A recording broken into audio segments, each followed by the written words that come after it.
Alright, so day 94 of the 100 Days of Narration Challenge. We are at that point, 94, very last week of the 100 Days of Narration Challenge, and it is so long. God, I can't believe I've been doing this for over 3 months now, but I have, and now we are coming down to the very last week of this, the very last week, and then I will be off to America in the middle of this very last week, so that will be interesting to see if I can record a day on a plane. Might be a bit difficult unless I recording on my iPad, so I'd probably have to get a physical book to read because none of the recording software allows you to switch between apps while recording, so it has to be recording and just be completely on that particular app. Anyway, enough about talking about my technical problems. Today is Terry Pratchett. Well, this week is Terry Pratchett week, and we are on the what is it? The third? The fourth? Fifth? No. What is it? Third book of the Terry Pratchett week, and for today's book, I thought I would do Thief of Time. Thief of Time, which is one of the books dealing with death, but specifically Susan, who I don't think has appeared in any books after this, but whose first appearance was in Soul Music, I believe, then Hogfather, and then Thief of Time. Is that all the books she was ever in? I thought she was in one more. I could be wrong. No, I can't remember. Anyway, let's read the blurb here so we can get a little bit about what it's all about. Time is a resource. Everyone knows it has to be managed. And on Discworld, that is the job of the monks of history, who store it and pump it from the places where it's wasted, like underwater. How much time does a codfish need to places like cities where there's never enough time? But the construction of the world's first truly accurate clock starts a race against, well, time, for Lutze and his apprentice Lobsang Lud, because it will stop time, and that will only be the start of everyone's problems. Thief of Time Thief of Time comes complete with a full supporting cast of heroes and villains, yetis, martial artists, and Ronnie, the fifth horseman. Well, I was about to say Hossman. I'm not good with R words for some reason. My mouth just tries to avoid them. The fifth horseman of the apocalypse, who left before they became famous. Yes, indeed. So that's the general gist, something of the story anyway. Yes, it's about death, it's about fighting time, and it's about Susan. It's mainly about Susan.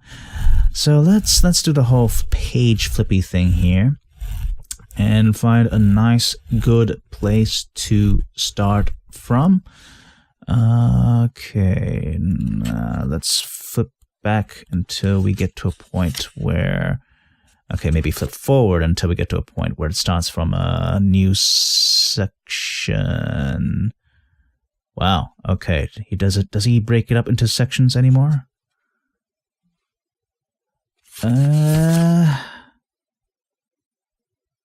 Okay.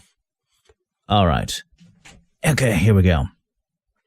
We'll start here. Page 177, with just one word. Tick. And then we go to the next page. Igor had to admit it. When it came to getting weird things done, sane beat mad hands down. Oh, sorry, let's try that again. Igor had to admit it.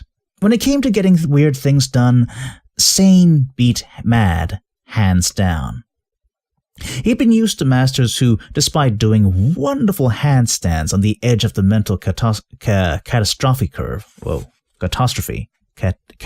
curve. Let's try that again. He'd been used to masters who, despite doing wonderful handstands on the edge of the mental catastrophe curve, couldn't put their own trousers on without a map. Like all Igors, he'd learned how to deal with them. In truth, it wasn't a difficult job, although sometimes you had to work the graveyard shift, and once you got them settled into their routine, you could get on with your own work and they wouldn't bother you until the lightning rod needed raising. It wasn't like that with Jeremy. He was truly a man... It wasn't like that with Jeremy. He was truly a man you could set your watch by.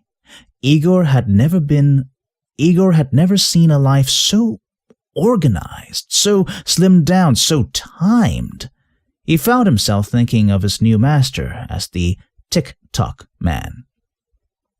One of Igor's former masters had made a tick-tock man, all levers and gearworks and cranks and clockwork.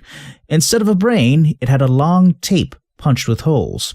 Instead of a heart, it had a big spring. Provided everything in the kitchen was very carefully positioned, the thing could sweep the floor and make a passable cup of tea. If everything wasn't carefully positioned, or if the ticking, clicking thing hit an unexpected bump, then it would strip the plaster off the walls and make a furious cup of cat. Then his master had conceived the idea of making the thing live, so that it could punch its own tapes and wind its own spring. Igor, who knew exactly when to follow instructions to the letter, dutifully rigged up the classic rising table and lightning rod arrangement on the evening of a really good storm. He didn't see exactly what happened thereafter because he wasn't there when the lightning struck the clockwork. He didn't see exactly what happened thereafter because he wasn't there when the lightning hit the clockwork. No, Igor was at a dead run halfway down the hill to the village with all his possessions in a carpet bag. Even so, a white-hot cogwheel had whirled over his head. Even so, a white-hot cogwheel had whirred over his head and buried itself in a tree trunk. Try that sentence again. Even so, a white-hot cogwheel had whirred over his head and buried itself in a tree trunk. Loyalty to a master was very important, but it took second place to loyalty to the Igordom. If the world was going to be full of lurching servants, then they were damn well going to be called Igor. It seemed to this Igor that if he could make a tick-tock man live, he'd be like Jeremy. And Jeremy was ticking faster as the clock neared completion. Igor didn't much like the clock. He was a people person. He preferred things that bled, and as the clock grew with its shimmering crystal parts that didn't seem entirely all here, so Jeremy grew more absorbed, and Igor grew more tense. There was definitely something new happening here, and while Igors were avid to learn new things, there were limits. Igors did not believe in forbidden knowledge and things man was not meant to know, but obviously there were some things a man was not meant to know, such as what it felt like to have every single particle of your body sucked into a little hole, and that seemed to be one of the options available in the immediate future. And then there was Lady Legine. She gave Igor the willies, and he was not a man. And then there was Lady Legine. She gave Igor the willies, and he was a man not usually subject to even the smallest willy. She wasn't a zombie, and she wasn't a vampire, because she didn't smell like one. She didn't smell like anything. In Igor's experience, everything smelled like something. And there was the other matter. Her feet don't touch the ground, sir, he said. Of course they do, said Jeremy, buffing up part of the mechanism with his sleeve. She'll be here again in a minute and 17 seconds, and I'm sure her feet will be touching the ground. Oh, sometimes they do, sir. But you watch when she goes up and down the steps, sir. She doesn't get it exactly right, sir. You can just see the shadow under her toes. Toes? On her feet, sir, sighed Igor.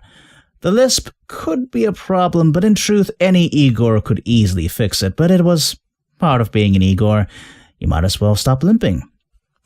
Go and get ready by the door, said Jeremy. Floating in the air doesn't make you a bad person. Igor shrugged. He was entertaining the idea that it didn't mean you were a person at all, and incidentally, he was rather worried that Jeremy seemed to have dressed himself with a little more care this morning. He decided in these circumstances not to broach the subject of his hiring, but he had been working that one out. He had been hired before her ladyship had engaged Jeremy to do this work. Why is that a question mark? Let's try that sentence again. He decided in these circumstances not to broach the subject of his hiring, but he had been working that one out. He had been hired before her ladyship had engaged Jeremy to do this work. Well, all that showed was that she knew her man, but she'd hired him herself in Bad Schuhschein. Oh, God. Using another language too. It's Schuhschein. It's done in German, or well, German is English, but I mean SCHU with an umlaut, SCHEIN. It looks like a German word basically. Schuhschein. Schuhschein. Ah, God. And let's try that again. Let's try that whole paragraph again, sorry. I'm not getting the point of this paragraph, to be honest. He decided in these circumstances not to broach the subject. of his hiring, but he had been working that one out. He'd been hired before her ladyship had engaged Jeremy to do this work. Well, all that showed was that she knew her man, but she'd hired him herself in Bad Schuhschein. And he'd got himself onto the mill.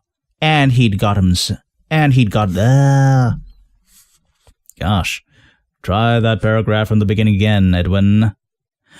He decided in these circumstances not to broach the subject of his hiring, but he had been working that one out. He'd been hired before her ladyship had engaged Jeremy to do this work. Well, all that showed was that she knew her man. But she'd hired him herself in Bad Schuhschein, and he'd got himself onto the mail coach that very day, and it turned out that Lady Legene had visited Jeremy on that day too. The only thing faster than the mail coach between Uberwald and Ankh-Morpork was magic, unless someone had found a way to travel by semaphore, and Lady Legene hardly looked like a witch. The shop's clocks were putting up a barrage of noise to signal the passing of 7 o'clock when Igor opened the front door. It always did, to anticipate the knock. That was another part of the code of the Igors. And did has a little asterisk next to it, so it implies that it's a footnote, and did is also in capital letters. It always did, to anticipate the knock, and the footnote says, not did anything, just did. Some things were done, and some things were not done. And the things that were done, Igor's did. Oh, wow. Yes, it always did to anticipate the knock. That was another part of the code of the Igors. He wrenched it open. 2 pints, sir. Lovely and fresh, said Mr. Soak, handing him the bottles. And a day like this just says fresh cream, doesn't it? Igor glared at him, but took the bottles. I prefer it when it's going green, he said haughtily. Good day to you, Mr. Soak. He shut the door. It wasn't her, said Jeremy, when he arrived back in the workshop. It was the milkman, sir. She's 25 seconds late, said Jeremy, looking concerned. Do you think anything could have happened to her? Real ladies are often fashionably late, sir, said Igor, putting the milk away. It was icy cold under his fingers. Well, I'm sure her ladyship is a real lady. I wouldn't know anything about that, sir. said Igor, who in fact had the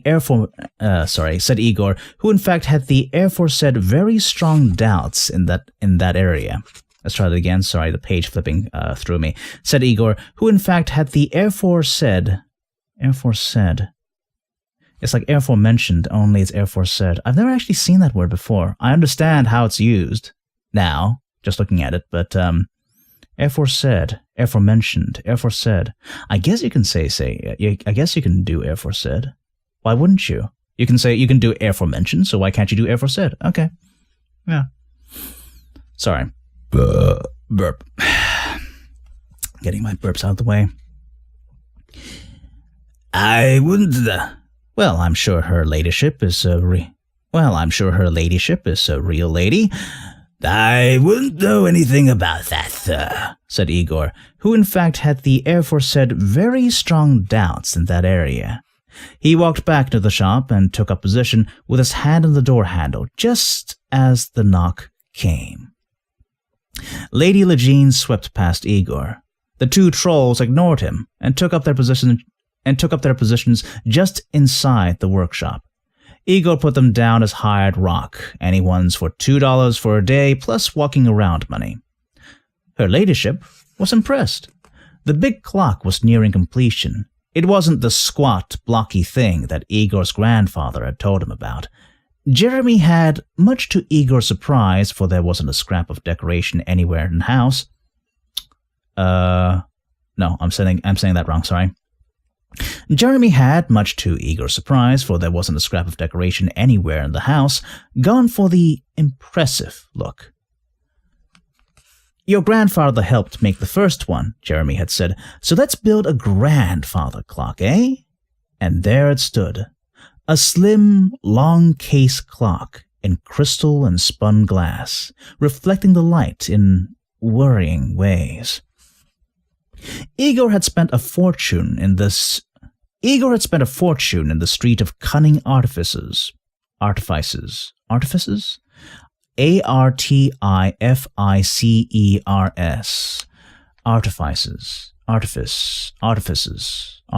Artifices. I don't know. It's one of those two. I'll just pick one and stick with it. Igor had spent a fortune in the street of cunning artifices. For enough money, you could buy anything in Ankh-Morpork, and that included people. He'd made sure that no crystal cutter or glass worker had done enough of the work to give them any sort of clue about the finished clock, but he'd worried needlessly about that. Money could buy a lot of uninterest. Besides, who would believe you could measure time with crystals? Let's try that again. Besides, who would believe you could measure time? Who would believe you could measure time with crystals? That's a better delivery. Only in the workshop did it all come together. Ego bustled around, polishing things, listening carefully as Jeremy showed off his creation. No need for any metal parts, he was saying. We've come up with a way of making the tamed lightning flow across the glass, and we found a workman who can make the glass that bends slightly. Ego noted. And we found a workman who can make glass that bends slightly. Ego noticed. Well, that was always the way of it. We discovering things meant the master asking for them and Igor thinking them up. Anyway, the flow of lightning was a family passion. With sand and chemicals and a few secrets, you could make lightning sit up and beg. Lady Legene reached out with a gloved hand and touched the side of the clock. This is the divider mechanism, Jeremy began, picking up a crystalline array. Crystalline. Jeremy began picking up a crystalline array from the workbench. But her ladyship was still staring up at the clock. You've given it a face and hands, she said. Why? Oh, it will function very well in the measurement of traditional time, said Jeremy.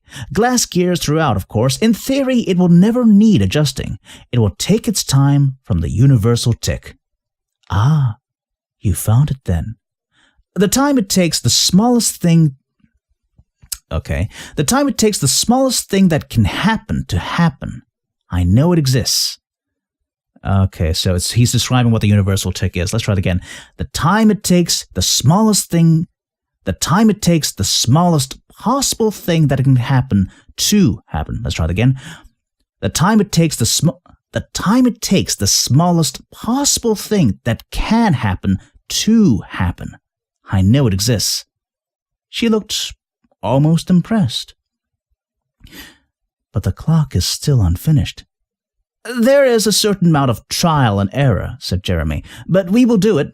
Igor says there will be a big storm on Monday. That should be...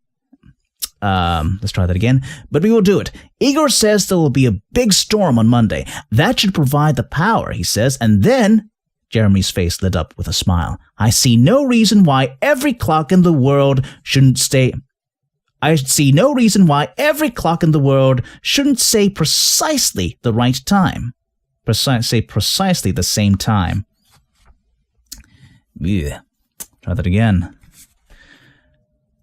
There is a certain amount of trial and error, said Jeremy, but we will do it. Igor says there will... there's no that in there. Igor says there will be a big storm on Monday. That should provide the power, he says. And then... dear Lord. Sorry. Try that again. She looked almost impressed, but the clock is still unfinished. There is a certain amount of trial and error, said Jeremy, but we will do it.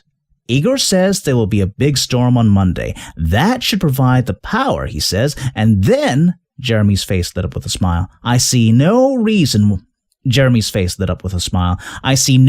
why every clock in the world shouldn't say precisely the same time. Lady Legene glanced at Igor. Who bustled with renewed haste.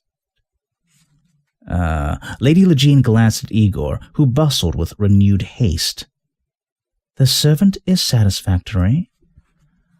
Oh, he grumbles a bit, but he has a good heart and a spare, apparently. He is amazingly skilled in all crafts, too. Yes, Igors generally are, said the lady distantly. They seem to have mastered the art of inheriting talents. She snapped her fingers, and one of the trolls stepped forward. And produced a couple of bags. She said, as promised. But Invar will be worthless when we finish the clock, said Jeremy. We're sorry? You want more gold? Oh, no, you have been very generous. Right, thought Igor, dusting the workbench vigorously. Until next time, then, said Lady Legene. The trolls were already turning towards the door. You'll be here for the start, said Jeremy, as Igor hurried into the hall to open the front door, because whatever he thought about her ladyship, there was such thing as tradition. Let's try that again. You'll be here for the start, said Jeremy, as Igor hurried into the hall to open the front door, because whatever he thought about her ladyship, there was such a thing as tradition. Possibly, but we have every confidence in you, Jeremy. Igor stiffened. He hadn't heard that tone in Jeremy's voice before. In the voice of a master, it was a bad tone. Jeremy took a deep, nervous breath, as if contemplating some minute and difficult piece of clockwork that would, without tremendous care, unwind catastrophically and spray cogwheels across the floor. I was wondering, your ladyship, perhaps, you would like to take dinner with me, tonight, Jeremy smiled. Igor had seen a better smile on a corpse. Lady Legene's expression flickered. It really did. It seemed to Igor to go from one expression to another, as if there were a series of still pictures with no perceptible movement of the features between each one. It went from her usual blankness to sudden thoughtfulness, and then all the way to amazement, and then to Igor's own astonishment. It began to blush. Why, Mr. Jeremy, I don't know what to say, her ladyship stammered, her icy composure turning into a warm puddle. I don't know. Perhaps some other time. I do have an important engagement. So glad to have met you. I must be going. Goodbye. Igor stood stiffly to attention, as upright as the average Igor could manage, and almost shut the door behind her ladyship as she hurried out of the building down the steps. She ended up just for a moment, half an inch above the street. It was only for a moment. And then she drifted downwards, no one except Igor, glaring balefully through the crack between the door and frame, could possibly have noticed. He darted back into the workshop. Jeremy still stood transfixed, blushing as pinkly as her ladyship had done. I'm saying ladyship, but it's ladyship. But that's hard. That doesn't flow well. Ladyship. I'll just be nipping out to get a new glasswork for the multiplier, sir, said Igor quickly. It should be done by now, yes? Jeremy spun on his heel and marched very quickly over to the workbench. You do that, Igor. Thank you, he said, his voice slightly muffled. Lady Lejean's party were down the street when Igor slipped out and moved quickly into the shadows. At the crossroad, her ladyship waved one hand vaguely, and the trolls headed off by themselves. Igor stayed with her. For all the trademark limp, Igors could move fast when they had to. They often had to, when the mob hit the windmill. And that's a little footnote next to windmills. Let's read that instead. Igors were loyal, but they were not stupid. A job was a job. When an employer has no further use for your services, for example, because he'd just been staked through the heart by a crowd of angry villagers, it was time to move on before they decided that you ought to be on the next stake. An Igor who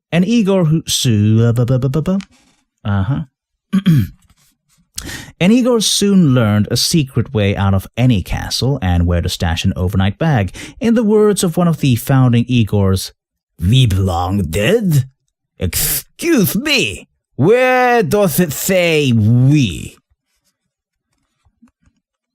Okay. And we get back to the actual thing itself. Out in the open, he could see more wrong things. She didn't move quite right. It was as though she was controlling her body rather than letting it control itself. That's what humans did. Even zombies got the hang of things after a while. The effect was subtle, but Igor's had very good eyesight. She moved like someone unused to wearing skin. The quarry headed down a narrow street, and Igor half hoped that some of the Thieves' Guild were... The quarry headed down a narrow street, and Igor half hoped that some of the Thieves' Guild were around. He'd very much like to see what happened if one of them gave her a tap on the noggin, and that... Sorry, let's try that again. He'd very much like to see what happened if one of them gave her... He'd very much like to see what happened if one of them gave her a tap on the noggin. That was their prelude to their negotiations. One had tried it with Igor yesterday, and if the man had been surprised at the metallic clang, dear Lord, one had tried it with Igor yesterday, and if the man had been surprised at the metallic clang, he'd been astonished to have his arms grabbed and broken with anatomical exactitude. Wait. Okay, I can do this. I thought this was going to keep on going on, but this particular section is about to end soon. In fact, she turned into an alleyway between a couple of the buildings. Igor hesitated. Letting yourself be outlined in the daylight at the mouth of an alley was one item... God. Trying again. Igor hesitated. Letting yourself be outlined in the daylight at the mouth of an alley was item 1 on the local checklist of death. But on the other hand, he wasn't actually doing anything wrong, was he? And she didn't look armed. There was no sound of footsteps in the alley. He waited a moment and stuck his head around the corner. There was no sign of Lady Legene. There was also no way out of the alley. It was a dead end, full of rubbish. But there was a fading gray shape in the air, which vanished even as he stared. It was a hooded robe, gray as fog. It merged into the general gloom. And disappeared. She turned into an alleyway, and then she turned into something else. Igor felt his hands twitch. Individual Igors might have their particular specialities, but they were all expert surgeons and had an inbuilt desire not to see anybody wasted. Up in the mountains, where most of the employment was for wood chippers and miners, having an Igor living locally was considered very fortunate.